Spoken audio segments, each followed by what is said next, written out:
How's it going, everybody? Welcome back. Let's play Summon Night Swordcraft Story. In the last part, we got an offer to make some weapons that we turned down. In this part, we're going to continue on with the tournament.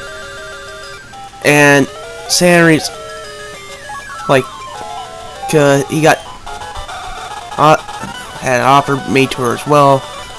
Well, she took the cash, and when he thought about it, it's like, you know what, I should give my weapons back. But they're like, nope, not returning them. If you did give me like double. So his mentality is a deal's a deal, you know. Well, they didn't call no trade backs or no refunds. This is why you always gotta get your shit, you know, writing. Crafting Night, you would fight me even with your curry weapons. So this guy right here is the one who's been buying all the weapons, and the best one he'll probably just keep for himself. Okay, this guy's more annoying because he's got tons of speed. He's got ice elemental spear. The thing is, a lot of these fights, if you can get them into a corner like this, you know, you could just sit there and just, you know, just slash away. Also, I would like to point out the fact that if you destroy any of your opponent's weapons, you immediately get the blueprint for it. So if you want to get the blueprint for the weapon, you know, just play it really conservatively, really defensively.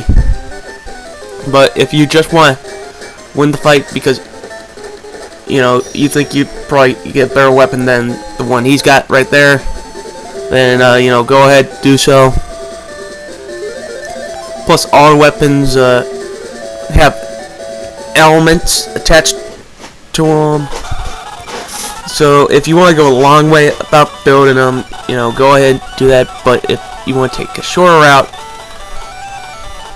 do so. Anyway, Sanry pretty much gives him shit for trying to buy off his wins in the tournament.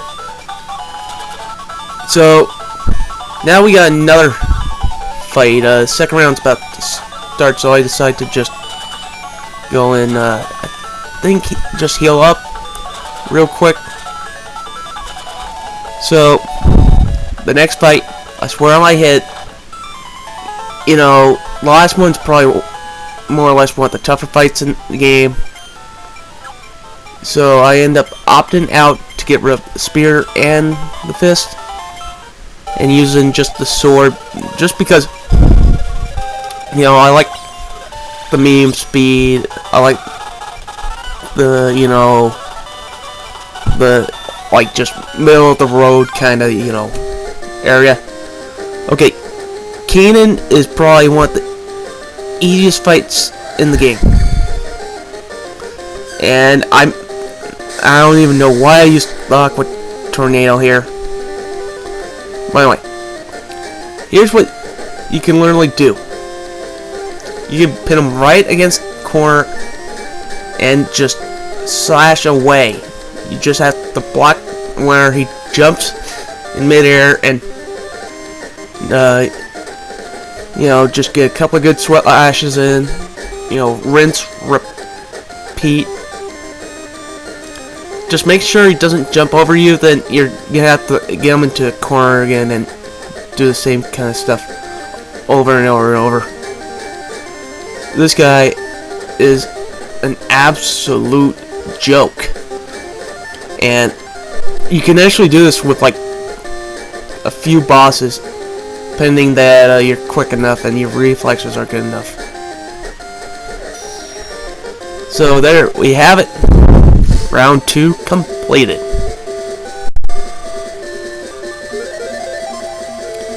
And we get ourselves level up, but I think I end up dropping this on attack Not 100% sure.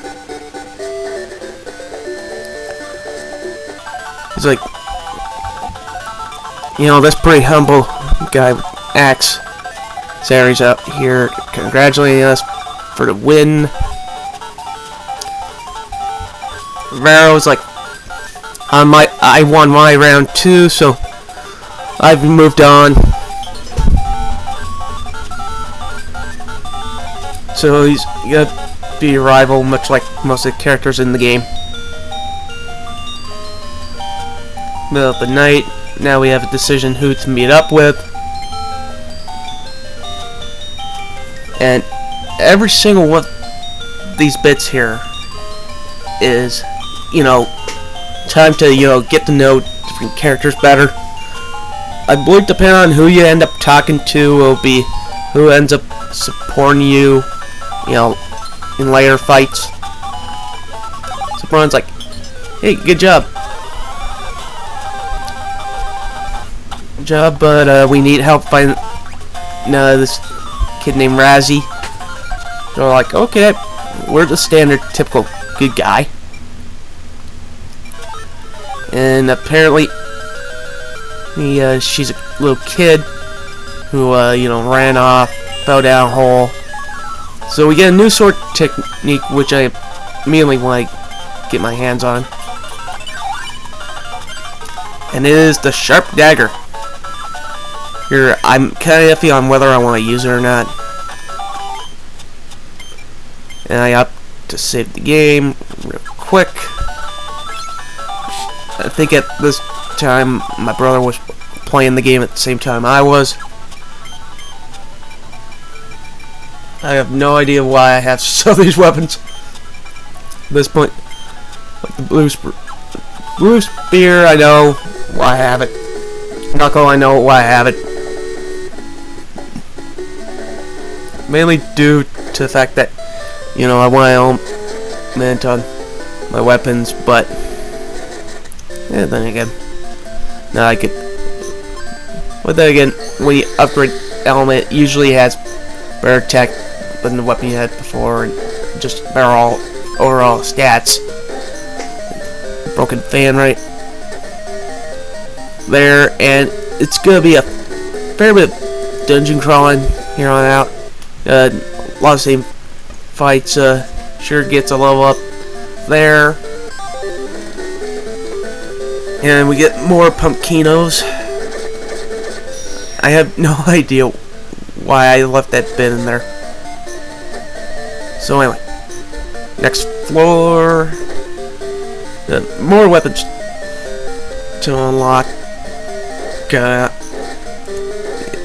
So a lot of just run around, hammer, smash up all items. I just noticed that there's about like 40, and it pretty much uses same kind of color palette to it, you know, with now a lot different each floor. But anyway, we got one new enemy, the spinner. One of the more annoying enemies, just because they have a somewhat long reach, and as I demonstrated there, you can just, it's down and the attack button to attack diagonal.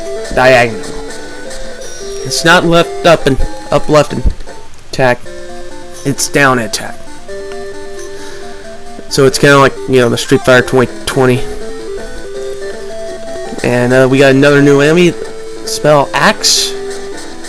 I believe it gives you 2 instead of standard 1. Was it meteorite ore? I'm trying to think of the name of the ore that you need to give war weapon. You got an element, but these guys can be annoying. They have a somewhat long range. They can take your back if you let. Oh, it's mystic ore. No, it's not that bad. That gives you 2 mystic ores. Oh, and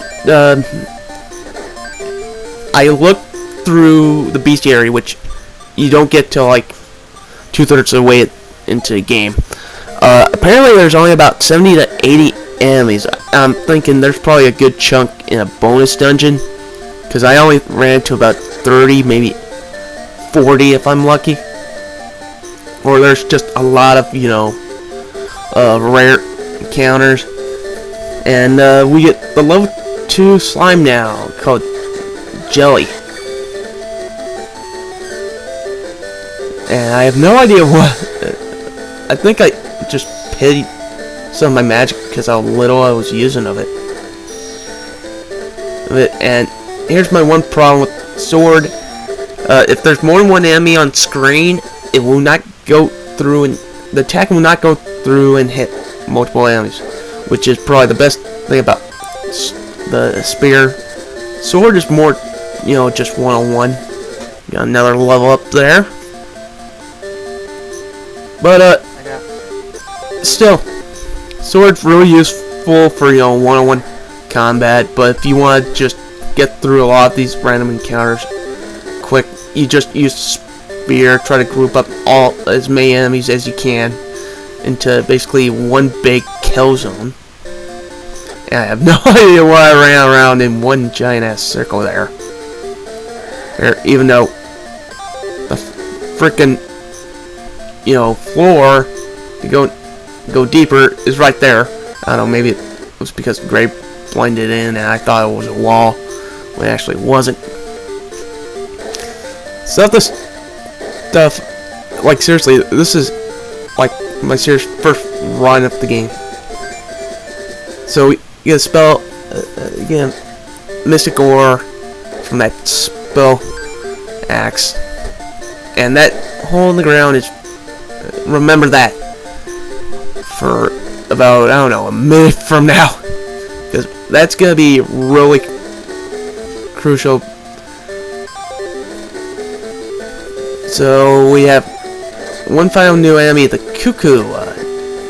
Pretty much the same as Gunnerhead, except you know, Gunnerhead's attacking with machine gun fire, and they have to dive bomb you, which gets them directly in range of your sword. And I'm not getting lucky here, picking up, you know, random items that I can use. Excuse me, sir. Sorry, I didn't hear anything.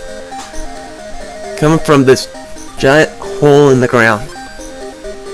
And I'm like, not yet, because, you know, I want to upgrade my weapon. Get another Mystic Ore.